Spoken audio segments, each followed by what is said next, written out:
He was just walking to his car, a lawyer dressed sharp, minding his business, until two officers stopped him and everything changed. What happened next? It wasn't just unjust, it was unforgettable. This isn't just a story of wrongful arrest. It's a story of resilience, exposure, and a reckoning that shook an entire city. Derrick Carter's calm under pressure, the public outrage, and the powerful aftermath will leave you speechless. And what he did after walking free? That's where the real change began. If this story moves you, like the video, leave a comment with your thoughts and subscribe to our channel for more real stories that challenge, uplift, and inspire. Don't forget to hit the bell icon so you never miss a moment that matters. This isn't just storytelling, it's a movement. Let's walk this road to justice together. The city was alive, pulsing with energy as the morning rush unfolded. People hurried along the sidewalks, heads down, lost in their own worlds. Cars honked impatiently, distant sirens wailed, and the rich aroma of fresh coffee drifted from street-side cafes. The sun cast warm streaks of light between towering skyscrapers, bathing the streets in a golden glow. For Derrick Carter, this was just another morning, or at least it should have been.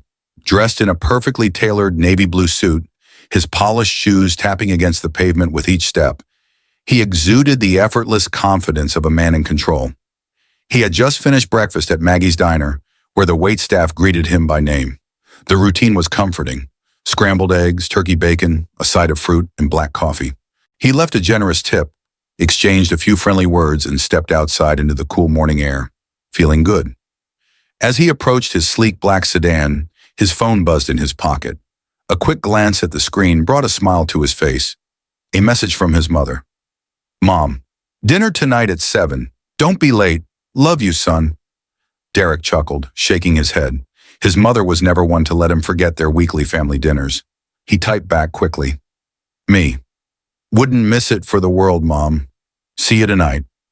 Sliding his phone back into his pocket, he reached for his car keys. That's when he noticed them. Two police officers. They weren't just patrolling the neighborhood. They weren't scanning the area for threats. They were watching him. Their eyes locked onto him with an intensity that made his stomach tighten. He knew that look. He had seen it before, on the news, in courtrooms, and stories from friends and family. Derrick inhaled slowly, steadying himself. This was about to turn into something more than just an ordinary morning. The interrogation begins. "Excuse me, sir," one of the officers called out. His voice was sharp, clipped, the kind of tone that demanded compliance, not conversation. Derrick turned, keeping his posture relaxed. "Yes, officer?" The taller of the two, Officer Scott, took the lead, stepping forward while Officer Langley positioned himself slightly behind. A strategic stance, a subtle display of dominance. "Can I see some ID?" Scott asked, his tone leaving no room for argument. Derrick frowned slightly. There had been no introduction, no reason given, just a direct demand. "Is there a reason for this request?" he asked calmly. Scott's smirk barely flickered. "Just a routine check." Routine. Derrick knew better, but arguing wouldn't get him anywhere. Not here. Not now. With careful, measured movements, he reached into his jacket pocket and retrieved his wallet. He had no weapons, no sudden movements, no excuses. "Of course, officer." He handed over his driver's license. "But I'd still like to know why I'm being stopped." Scott barely glanced at the ID before firing another question. "What are you doing in this area?" Derrick took a slow breath. "I had breakfast at the diner down the street. Now I'm heading to my car to get to work." Scott raised an eyebrow. "And what kind of work do you do?" Derrick met his gaze steadily. "I'm a lawyer." For the first time, Scott hesitated. The smirk disappeared, if only for a second. "A lawyer, huh?" He handed the ID back, but there was something new in his expression, something colder.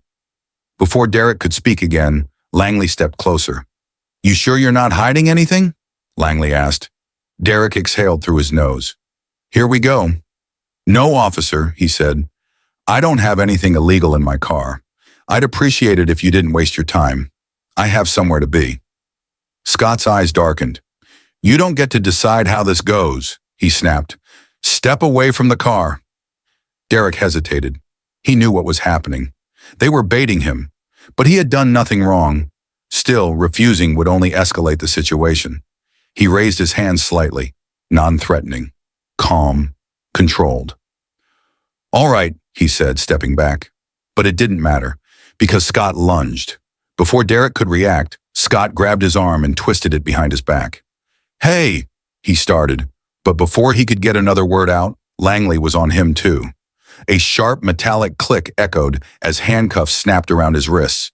Pain shot through his shoulder as they shoved him forward, pinning him against the car. "You're under arrest for resisting arrest," Scott said flatly.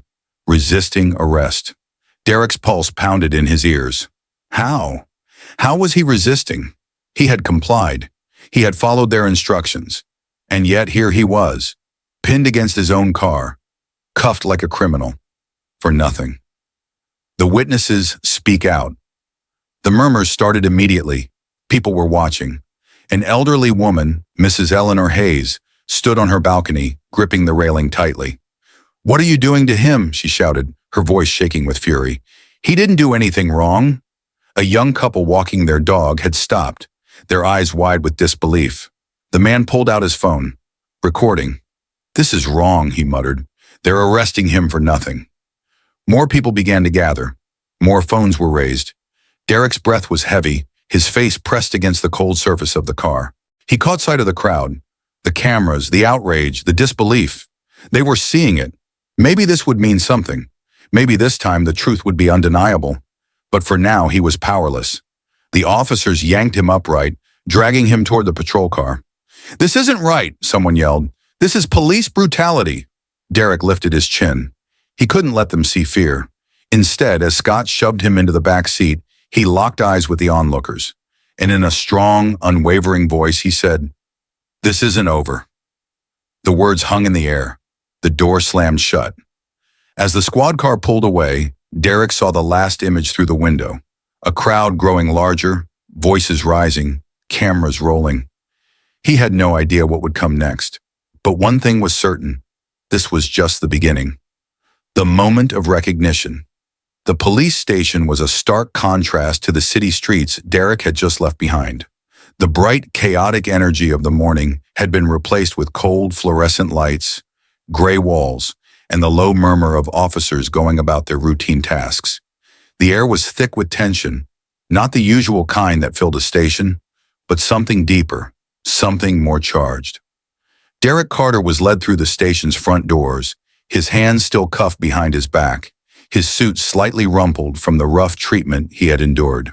He kept his chin up, his eyes forward, exuding the same quiet confidence that had unnerved Officers Scott and Langley back on the street. If they expected him to shrink, to cower, they were about to be disappointed. As he passed through the booking area, heads began to turn. A well-dressed black man wasn't an uncommon sight, but there was something about his composure, his presence, his unwavering calm that set him apart from the usual suspects brought in through these doors. Some officers exchanged confused glances. Others, like Officer Mitchell, a young rookie still finding his place in the department, felt an instinctive sense of unease. Mitchell had been sitting at his desk, idly scrolling through paperwork, when he heard Scott bark out, "Got another one for booking." Mitchell glanced up, and his breath caught. A name that carried weight. The name Derrick Carter rang in Mitchell's ears like an alarm. He frowned, his mind racing as he tried to place why it felt so familiar, so important. Then it clicked. He had seen that name before.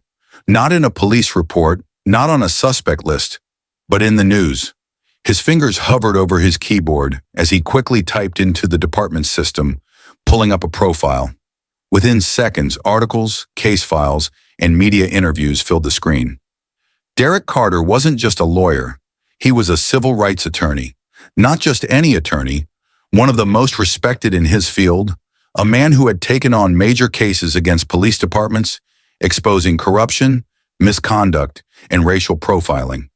He had made headlines across the country for his relentless pursuit of justice, and now he was standing in their police station, handcuffed. Mitchell felt his stomach drop.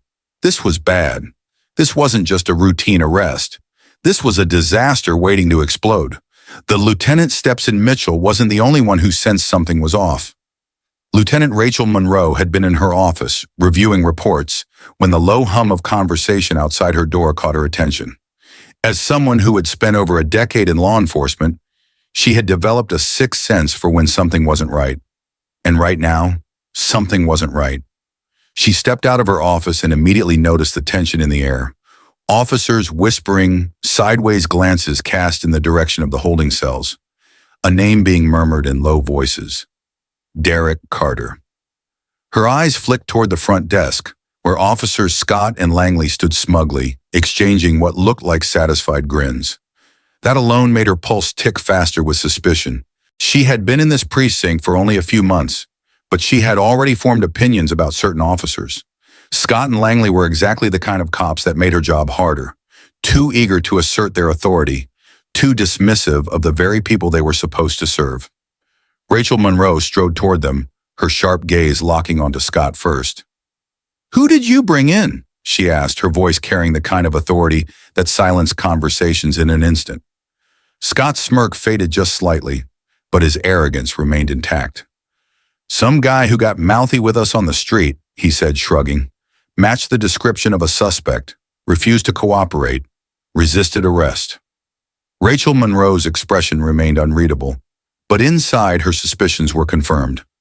"Name?" Scott barely looked at her as he flipped through his paperwork. "Derrick Carter." Silence.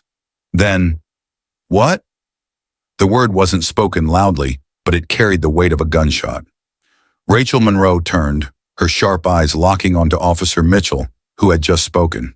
He looked pale, his fingers gripping the edge of his desk. Scott frowned. "You got a problem, rookie?" Mitchell didn't even glance at him. He was looking directly at Rachel Monroe now, his voice tight. "Lieutenant, I think you need to see this." Rachel Monroe stepped forward, moving around the desk as Mitchell turned his monitor toward her. The second she saw the screen, her stomach dropped. News articles, legal case files, headlines. Civil rights attorney Derrick Carter wins landmark case against police misconduct. Derrick Carter leads federal investigation into systemic racism in law enforcement. Derrick Carter takes on corrupt police departments, a name that strikes fear in bad cops. Rachel Monroe felt her pulse spike. She turned back toward Scott and Langley, who were watching her with mild confusion, still oblivious to what was unfolding. "You arrested him?" she asked, her voice dangerously low. Scott's smirk returned. "Yeah, why? You know the guy?" She didn't just know him. She knew exactly what he stood for, and she knew exactly how badly they had screwed up. Rachel Monroe's jaw tightened as she turned to Mitchell. "Where is he now?" "In holding," Mitchell said quickly. "They booked him already." Rachel Monroe inhaled sharply, forcing herself to stay collected. She had handled high-pressure situations before, but this was different. This was about to turn into something explosive. She turned back to Scott and Langley, her voice steady but firm. "You too," she said, pointing at them. "My office. Now." Scott's smirk finally faded. Langley looked uneasy. "What for?" Scott asked, his voice laced with arrogance. "You'll find out soon enough." She turned sharply and marched toward the holding cells, Mitchell right behind her. Inside her mind, she was already calculating her next moves. Damage control, an internal review, a conversation with the chief. But first, she had to see the man who had just been wrongfully arrested by her officers. As she approached the holding cell, she saw him, Derrick Carter, seated on the bench, his hands resting on his lap. Calm, composed, watching. And for the first time in her career, Rachel Monroe felt something very close to fear. Because if Derrick Carter was who she knew he was, this was only the beginning. The tension inside the police station was palpable. The air thick with an unease that had spread like wildfire the moment Derrick Carter's name was recognized. Officers who had once moved about with casual indifference were now whispering in hushed tones, exchanging wary glances as the gravity of the situation sank in.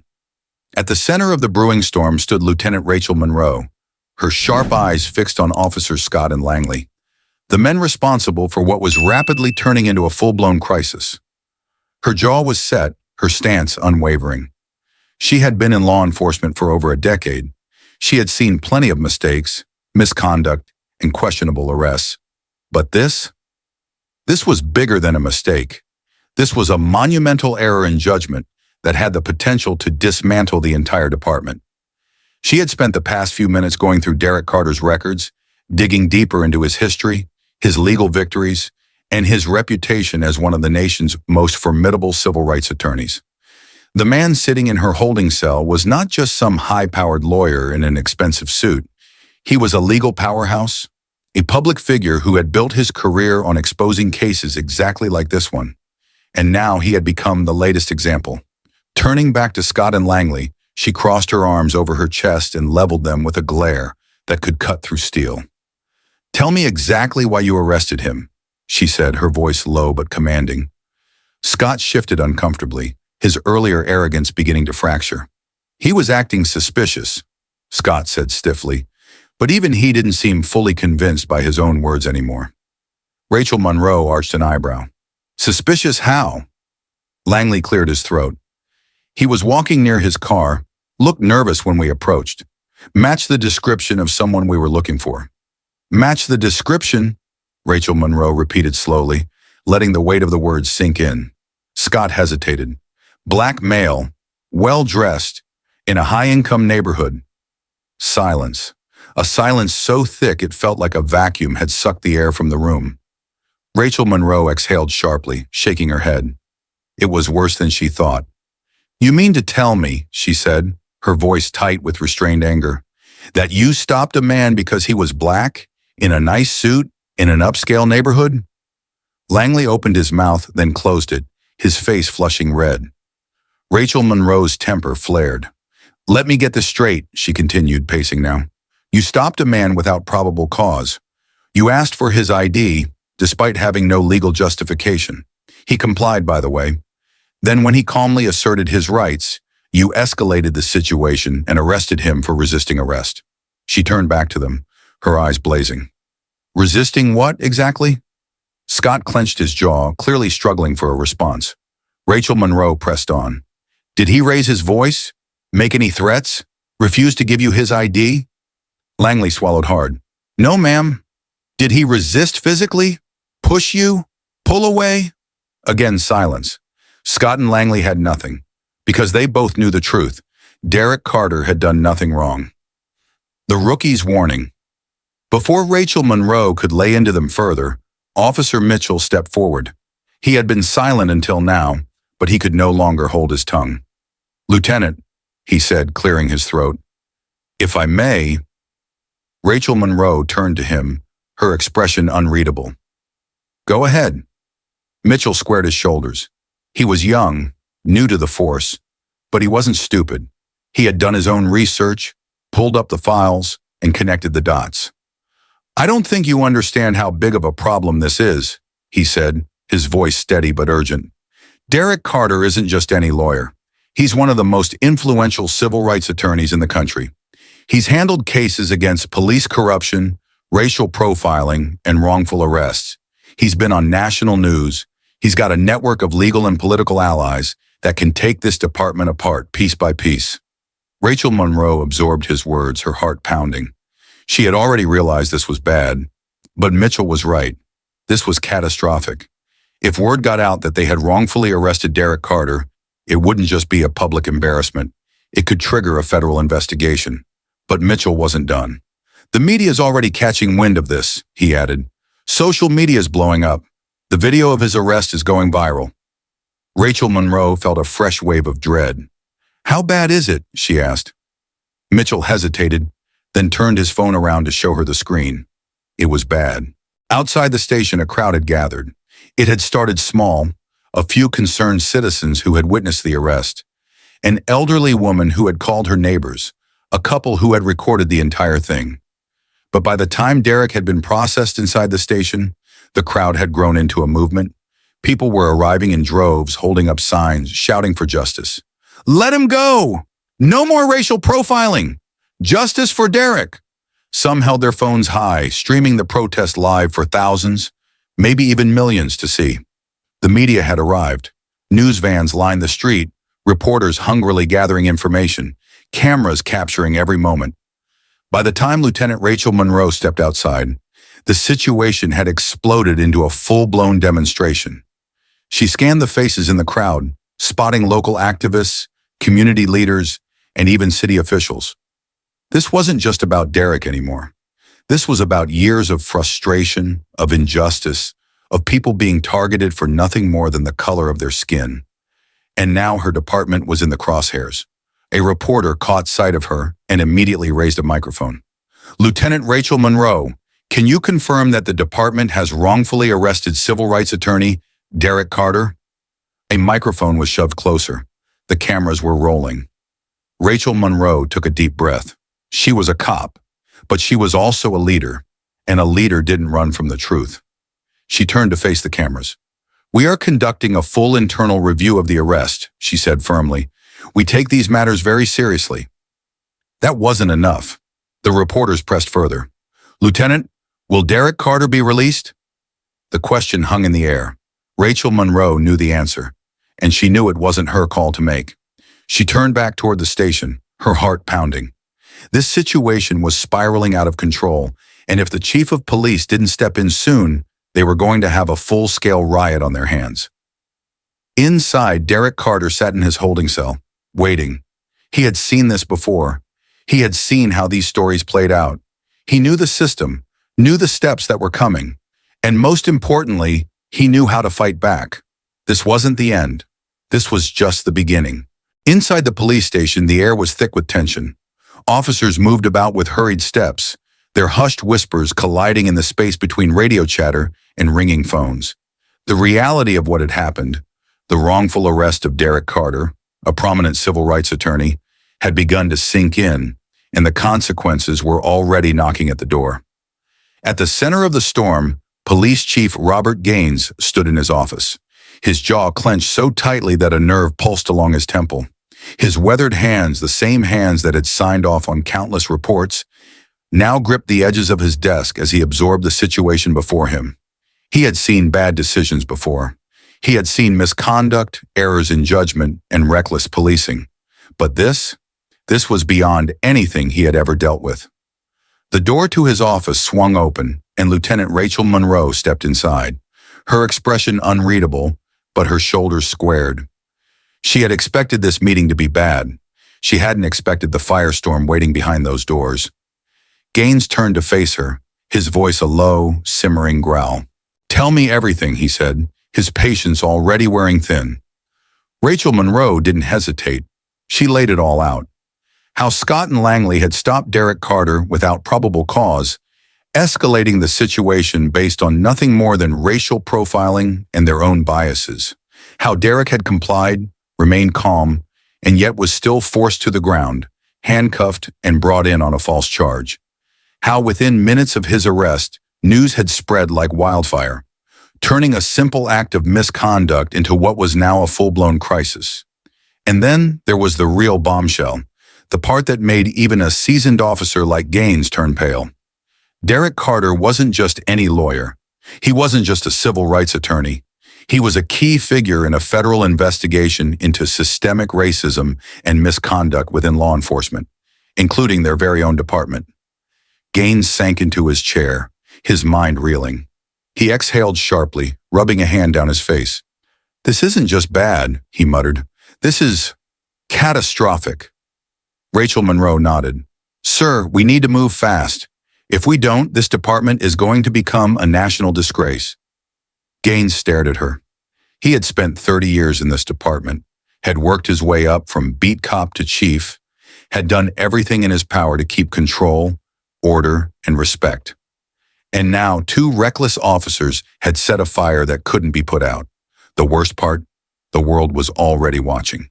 Beyond the walls of the police station, the crowd had swelled into the hundreds. Protesters filled the streets, holding signs, chanting, demanding justice. "Let him go! No justice! No peace!" News cameras lined the sidewalks, their red live indicators glowing ominously in the fading afternoon light.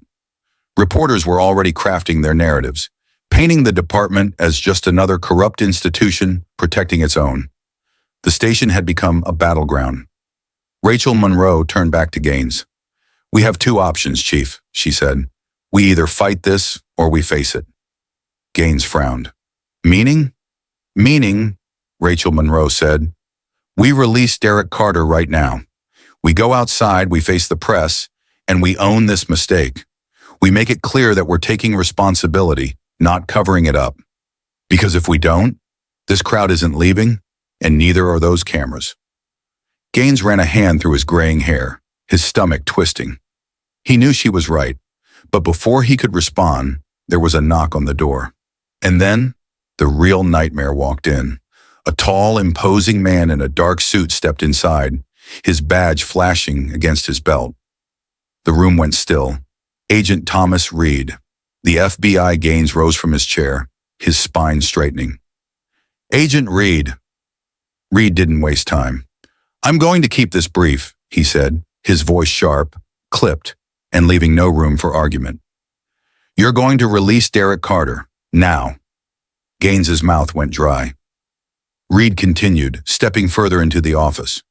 You're also going to make a statement, he said, a public one, a full acknowledgement of what happened here today. If you don't, I promise you, this will escalate far beyond your control. Gaines wasn't used to being ordered around. But then again, the FBI wasn't asking. He exhaled slowly, locking eyes with Reed. How bad is it? Gaines asked, his voice low. Reed took a step closer, lowering his tone just enough for the gravity of his words to land with full force. Bad enough that the DOJ is watching, bad enough that if you try to sweep this under the rug, you'll be facing federal charges. You don't want this to turn into a full-scale Department of Justice inquiry, do you, Chief? Gaines's chest tightened. He had spent his whole career avoiding precisely this kind of scrutiny, and now because of two arrogant officers, the entire department was under the microscope. Rachel Monroe stepped forward. Sir, she said, we don't have a choice. Gaines sighed. He knew she was right. Release him, he ordered finally. The moment of truth. 15 minutes later, Lieutenant Rachel Monroe personally unlocked the holding cell. Derrick Carter sat on the bench, his hands resting on his knees, his expression unreadable. When the door opened, he slowly looked up, his dark eyes locking onto hers. You're free to go, she said. Derrick didn't move, not at first. Then with measured precision, he rose to his feet, adjusting his suit, straightening his tie, as if reclaiming his dignity, one movement at a time. As he stepped out of the cell, Rachel Monroe knew this was far from over. Outside, the crowd erupted. The moment Derrick Carter stepped through the front doors, the crowd surged forward. Cameras flashed. Reporters shouted questions. Protesters cheered. Reed and Rachel Monroe stood beside Gaines as he stepped up to the microphones, his expression grim, resigned. Gaines cleared his throat, staring out into the sea of cameras, knowing that his words had to count.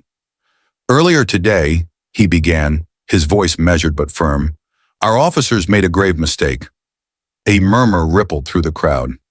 We wrongfully arrested a man who had done nothing wrong, and for that, I take full responsibility. The crowd wasn't satisfied. Derrick Carter, standing just feet away, watched with arms crossed as Gaines spoke. We are conducting a full internal investigation, Gaines continued. Officers Scott and Langley have been placed on immediate suspension, pending further review. We will work closely with federal oversight to ensure accountability and justice. It wasn't enough. It would never be enough. But it was a start. Derrick finally stepped forward, the entire station watching as he took the microphone. He spoke not just for himself, but for every person who had ever been wrongly accused, harassed, or arrested simply for existing in the wrong place at the wrong time. This is bigger than me, he said. This is about a system that has been broken for a long, long time, and we're going to fix it, together. The crowd roared. Inside the police station, Chief Gaines sat alone in his office, staring at the chaos outside. He knew what was coming. This was no longer just a PR disaster. This was a reckoning, and there was nothing they could do to stop it. The sun hung low over the police station, casting long shadows across the crowd gathered outside. It had been hours since Derrick Carter had walked free, but the voices demanding justice had only grown louder. The street was packed with activists, local leaders, reporters, and everyday citizens who had come to witness what would undoubtedly be a historic moment. At the front steps of the station, a hastily assembled podium stood before a sea of cameras and microphones. The department's official logo was prominently displayed, but it did little to shield Police Chief Robert Gaines from the weight of the moment. He felt it crushing down on him. Gaines had spent decades in law enforcement, navigating scandals, public scrutiny, and political pressure. But this was unlike anything he had ever faced. The wrongful arrest of Derrick Carter had ignited something far bigger than a single incident. It had become a symbol of a broken system, a glaring example of what people had been protesting for years. And now, under the relentless gaze of the nation, the media, and the federal government, Gaines stood at the podium, preparing to do something he had never imagined he would be forced to do. "Apologize," the chief speaks. He adjusted the microphone, cleared his throat, and began. "Good afternoon," Gaines said, his voice steady but carrying the unmistakable edge of a man who knew the world was watching. The crowd hushed, waiting. "Earlier today, this department failed in its duty," he said. "We failed to uphold the principles of justice, fairness, and accountability that we are sworn to protect. And for that, I take full responsibility." A ripple of murmurs moved through the crowd. Gaines tightened his grip on the podium. "Mr. Derrick Carter," he continued, turning toward the man standing to the side of the stage, "was wrongfully detained and arrested by two of our officers, Scott and Langley. There was no probable cause. There was no justifiable reason for their actions. Their decision was based on bias, poor judgment, and a fundamental failure to do their jobs responsibly." Gaines felt the heat of the cameras, the eyes boring into him. "To Mr. Carter," he said, his voice firm, "I offer my deepest apologies on behalf of the department. What happened today was unacceptable." The words hung in the air, but the crowd was not satisfied. Gaines wasn't done. "Effective immediately, Officers Scott and Langley have been placed on suspension pending a full investigation," he declared. The crowd responded with mixed reactions. Some cheered, seeing it as a step toward justice. Others shouted angrily, calling it too little, too late. From the corner of his eye, Gaines caught a glimpse of Scott and Langley inside the station, watching from a distance. Their expressions were unreadable, but Gaines knew that behind closed doors they were fuming. They had assumed they would be protected. They were wrong. Derrick steps forward. As Gaines stepped back, the murmuring grew louder. All eyes turned to Derrick Carter as he approached the microphone. He wasn't smiling. He wasn't celebrating. His presence commanded the moment, his tailored suit crisp, his posture unshaken. He gazed over the sea of faces before him, not just the media and the politicians, but the people. People who had lived this injustice before. People who had never received an apology. People who had been silenced. When he finally spoke, his voice was calm but unyielding. "I appreciate the words spoken here today," he began, "but words without action are meaningless." The crowd stirred. Derrick's eyes moved across the gathering, landing briefly on Chief Gaines, then back to the crowd. "This is not about one incident. It's not just about what happened to me. It's about a pattern of injustice that has played out in cities across this country for decades. A pattern where people of color are profiled, harassed, and treated as suspects in their own neighborhoods. A pattern where the system is designed to protect officers, even when they are in the wrong, and punish citizens simply for existing." A wave of applause erupted. Gaines felt the weight of the truth in those words. He didn't disagree. He just didn't know how to fix it. Derrick took a deep breath, his voice lowering but gaining strength. "An apology is a start," he said, "but an apology is not justice. Justice means accountability. It means making sure that officers like Scott and Langley aren't just suspended, but that they face the consequences of their actions." Gaines clenched his jaw. Derrick wasn't letting this go, nor should he.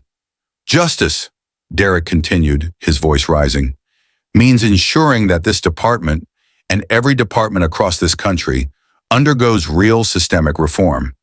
It means we stop making excuses for bad policing. It means officers are trained not just to enforce the law, but to serve the communities they are sworn to protect." The crowd roared in approval. Gaines stared at Derrick, something stirring inside him. For years, Gaines had told himself that he was doing his best, that he was one of the good ones, that the problems in policing weren't his fault. But standing there, watching Derrick Carter demand more than just an apology, something shifted inside him. This wasn't about one mistake. This was about a system that had failed too many people, too many times. A system that, unless it changed, would continue failing. Gaines inhaled deeply, and then, for the first time in his career, he made a decision not based on optics or politics, but on what was right. He stepped forward again, back to the microphone, and he did what no one expected. "You're right," he said simply. The crowd went silent. Derrick turned to face him, studying him carefully. Gaines nodded slowly. "Suspensions aren't enough. We need real reform. And starting today, I am committing this department to work with community leaders, legal experts, and independent oversight to change the way we operate. Not because of public pressure, not because of politics, but because this is what justice should look like." Derrick's expression didn't change immediately. He had heard promises before, but something about Gaines's tone, about the look in his eyes, made him wonder if, just maybe, this time was different. As the press conference came to a close, the world was still watching. The headlines were already being written. Police chief apologizes for wrongful arrest of civil rights attorney. Nationwide protests spark action after unlawful detainment of Derrick Carter. A broken system, how one arrest may change the future of policing. Derrick knew better than to believe in promises alone. He had spent his career holding men like Gaines accountable. But as he stood there, watching a department forced to face its failures, he allowed himself a single moment of hope, not because he trusted the system, but because he was prepared to change it, one step at a time. The days following Derrick Carter's wrongful arrest and public release marked a turning point for the city, one that no one, not even the police department, could ignore. The energy in the air had shifted. What began as a shameful injustice was now being transformed into an opportunity for systemic change. Derrick Carter, a name that had once been whispered in legal circles as a powerhouse for justice, was now known by millions. His wrongful detainment had served as a wake-up call, not just for the people who had witnessed it firsthand, but for an entire nation. But Derrick wasn't interested in just awareness. He wanted action. And so, alongside local activists, community leaders, and legal professionals, he founded the Community Justice Initiative, CJI. The Community Justice Initiative was not just a response to one wrongful arrest. It was a response to decades of systemic failure. Its mission was clear: provide free legal assistance to individuals who had been wrongfully detained, falsely accused, or mistreated by law enforcement. But beyond legal aid, it would serve as a watchdog for police accountability, a training hub for better policing practices, and a force for reforming local law enforcement policies. The idea took root fast. Within days of its announcement, donations poured in from across the country. People who had seen Derrick's story on the news, who had been moved by his resilience, sent letters, funds, and resources to help build what they believed could be a true mechanism for change. A wealthy philanthropist from New York pledged $500,000 in funding. A civil rights organization in Atlanta offered pro bono legal services to assist with cases. Even members of law enforcement, those who wanted to see change from within, reached out in secret, eager to support the effort without risking their careers. The first priority for CJI was to start working on cases immediately. There was no shortage of them. Within the first 2 weeks, the hotline CJI set up was flooded with hundreds of calls. A black high school student had been arrested for loitering outside his own apartment complex. A Latina mother had been wrongfully accused of shoplifting when she had a receipt in her hand. A Navy veteran had been stopped and harassed by police because he fit the description of a suspect. Derrick wasn't surprised. This was why he had founded CJI. Because for every Derrick Carter, there were thousands of others whose stories never made it to the news. People who had suffered in silence, unable to afford an attorney, unable to fight back, unable to demand justice. But now they had an army behind them. Derrick personally took on several key cases, ensuring that every wrongful arrest, every racial profiling incident, and every violation of rights was met with a legal counterattack. He wasn't just defending individuals, he was sending a message. We are watching, we are fighting back, and we are not going away. While CJI handled legal cases, another battle was beginning. This one? It was happening inside the police department itself. Lieutenant Rachel Monroe had been watching everything unfold since the moment she realized Derrick had been arrested without cause. She had seen how her fellow officers had mishandled the situation. She had seen how the community had responded, and she had seen the truth. The system wasn't broken. It was built this way. For years, she had told herself she was one of the good cops. But now that wasn't enough. She had to be a force for change. So when the city announced a full review of police practices, Rachel Monroe was the first to volunteer to lead the initiative. Her goal? Overhaul police training to focus on de-escalation, cultural competency, and ethics. Rachel Monroe worked tirelessly, assembling a team of officers, legal experts, and community leaders to create new training programs for police recruits and existing officers. For decades, police training had prioritized force over communication, suspicion over understanding. It had created a culture where officers were trained to see civilians as potential threats rather than as people they were supposed to serve. That had to change. So she started at the core. 1. De-escalation training. Instead of immediate force, officers were taught how to de-escalate conflicts through communication, active listening, and negotiation. Training included real-life scenarios where officers practiced handling tense encounters without resorting to aggression or force. One of the first changes? Ending the practice of using resisting arrest as an automatic excuse for force. Too many officers had abused that charge, using it as a way to justify unnecessary violence, just like Scott and Langley had done to Derrick. 2. Cultural awareness and bias training. Another major shift came in cultural competency training. For the first time, officers were required to undergo immersion programs where they spent time in the communities they policed, not as enforcers, but as observers.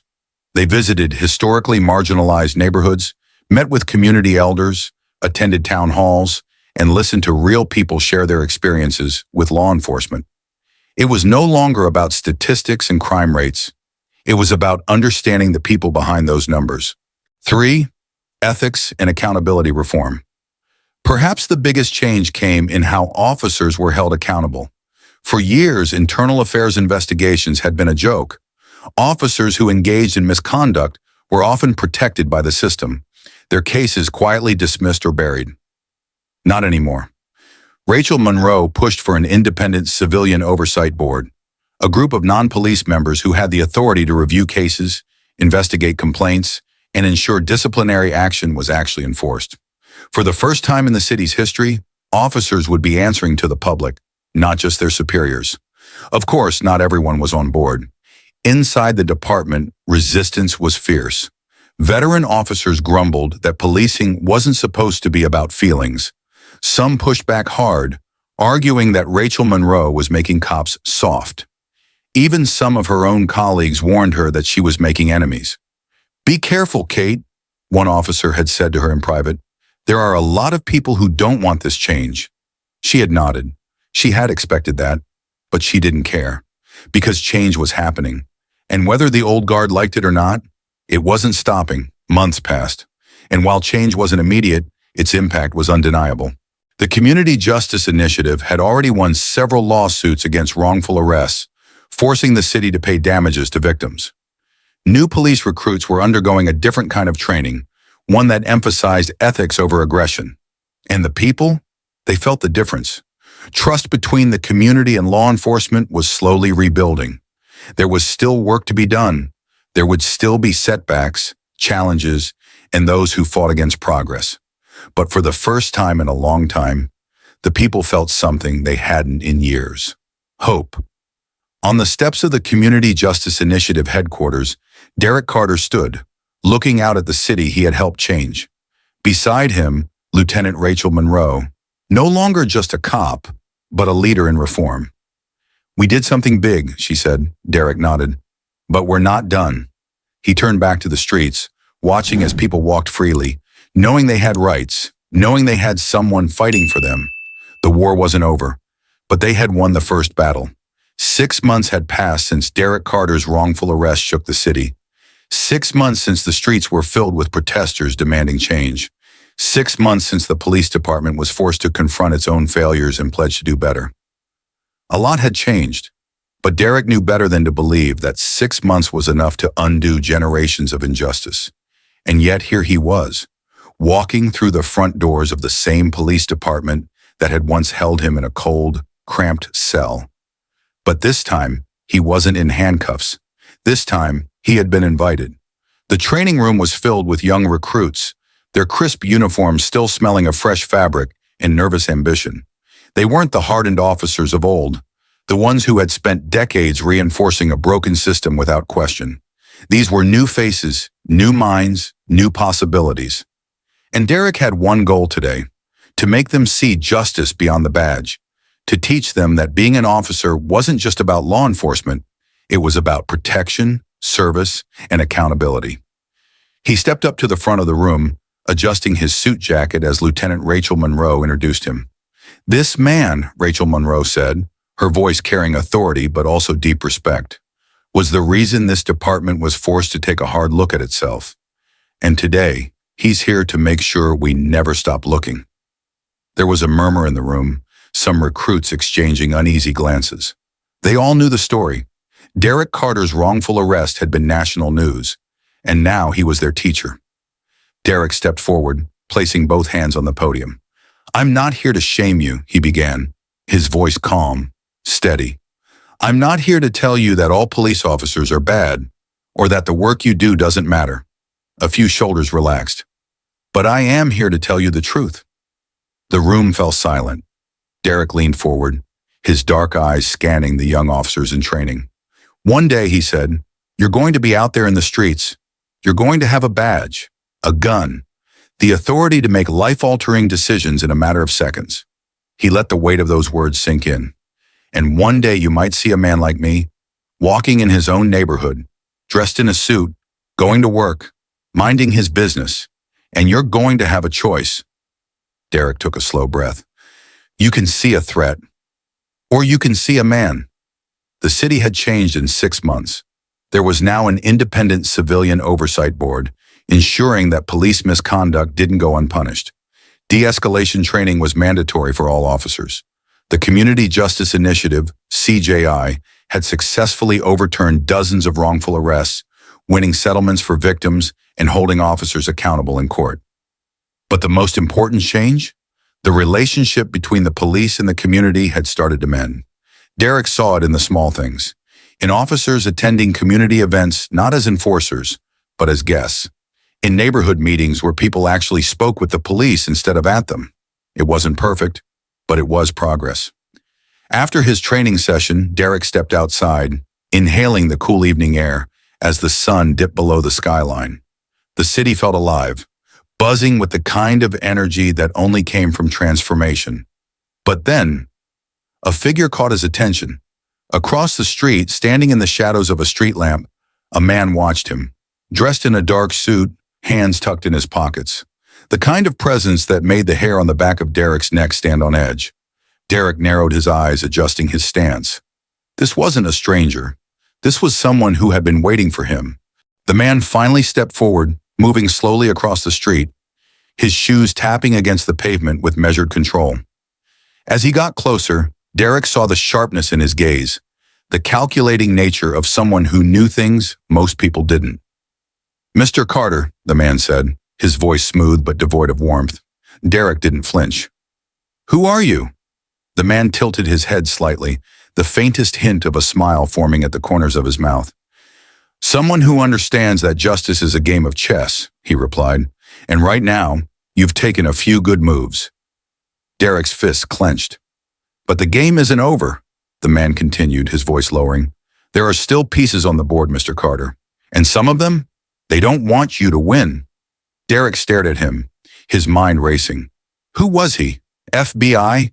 A corrupt official? Someone tied to the police unions that had fought so hard against reform? Derrick didn't know. But what he did know was that the fight wasn't over. As the man turned and walked away, disappearing into the night, Derrick felt a familiar fire burning in his chest. The city had made progress, but there were still forces working in the dark, forces that wanted to undo everything they had built. He had been wrongfully arrested once. He had fought for justice and won. But if these people thought they could scare him back into silence, they were about to learn that Derrick Carter never backed down. This was only the beginning too. Strength comes from keeping your composure. One of the most remarkable things about Derrick Carter was his ability to stay calm.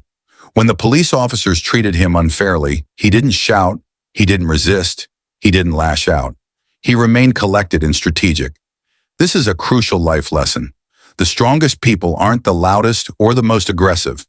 They are the ones who stay composed, even under pressure. We've all experienced times when we were misunderstood or treated unfairly, and when that happens, it's easy to react with anger or frustration. But losing our temper often makes things worse. There's an old saying, still waters run deep. People who control their emotions can control the situation. They can think clearly, make smart decisions, and turn the tide in their favor. This is especially important for the younger generation. Are we teaching them the power of patience and wisdom? Are we reminding them that anger doesn't solve problems? Strategy does? Lessons from Derrick Carter's story. Justice, perseverance, and hope in a challenging world life is not always smooth sailing. At times, we face unfair situations, obstacles, and injustices that test our strength. The story of Derrick Carter, a talented civil rights attorney, wrongfully arrested due to racial profiling and police misconduct, is more than just a legal drama. It's a powerful lesson about justice, perseverance, and the responsibility we all have to our communities. For senior audiences, this isn't just a story about one man's fight.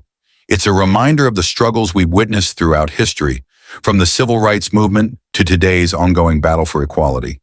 It's also a lesson in strength, resilience, and the role each generation plays in shaping a better future. 1. Justice is not guaranteed, it must be defended. For many of us, we grew up believing that the law is meant to protect people. But in reality, the legal system can sometimes be manipulated, abused, or used against the very people it should be defending. Derrick Carter was just walking to his car, dressed professionally, minding his own business. Yet he was stopped by officers simply because he fit a description, a vague excuse that has been used to justify racial profiling for decades. The lesson here? Justice doesn't happen by itself. It requires courageous individuals like Derrick to stand up, challenge wrongdoing, and demand accountability. But justice isn't just the job of lawyers and activists. It's up to all of us. Think about everyday situations. Do we speak up when we see someone being mistreated? Do we teach our children and grandchildren the importance of fairness and standing up for what's right? Do we use our voices, votes, and influence to push for real change? Justice isn't just about courtrooms and headlines.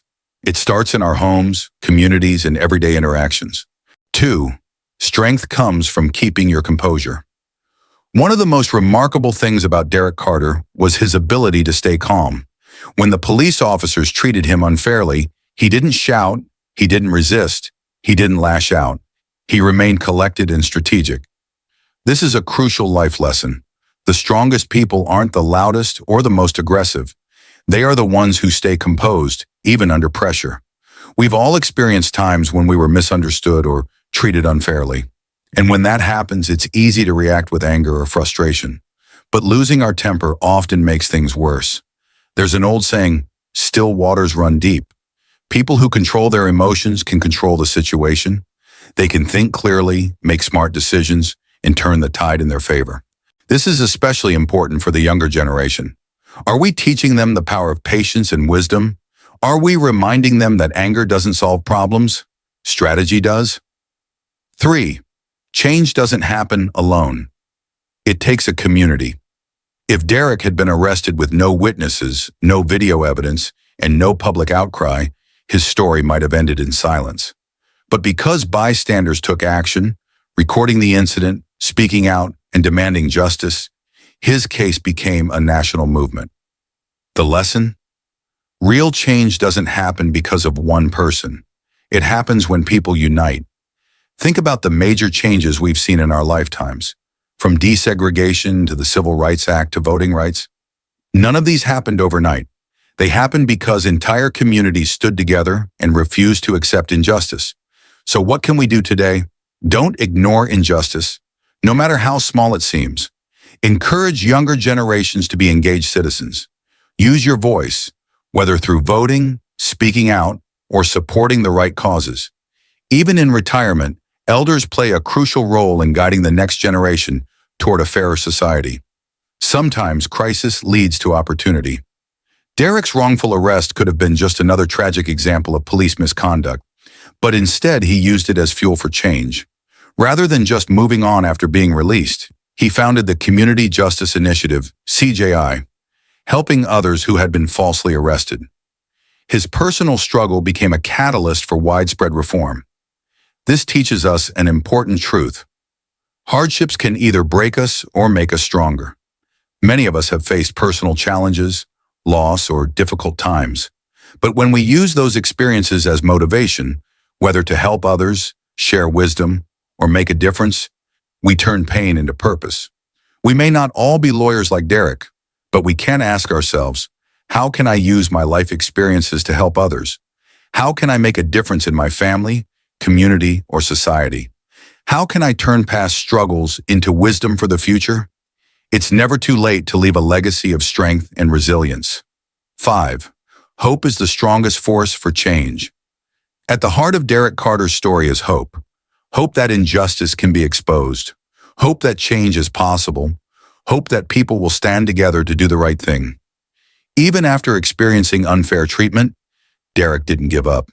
He fought not just for himself, but for thousands of others facing the same struggles. This is the most powerful lesson of all. No matter how broken a system seems, no matter how hopeless a situation feels, change is always possible. And this applies to more than just racial justice. It applies to every part of life. Health struggles. There's always a way forward. Family challenges. Reconciliation is possible. Aging and uncertainty. Life still holds purpose, no matter our age. Hope is not just wishful thinking. It's the fuel that drives change. Derrick Carter's story isn't just about one wrongful arrest. It's about life's biggest lessons. Justice doesn't happen automatically. It must be fought for. Strength comes from keeping your composure. Change happens when communities unite.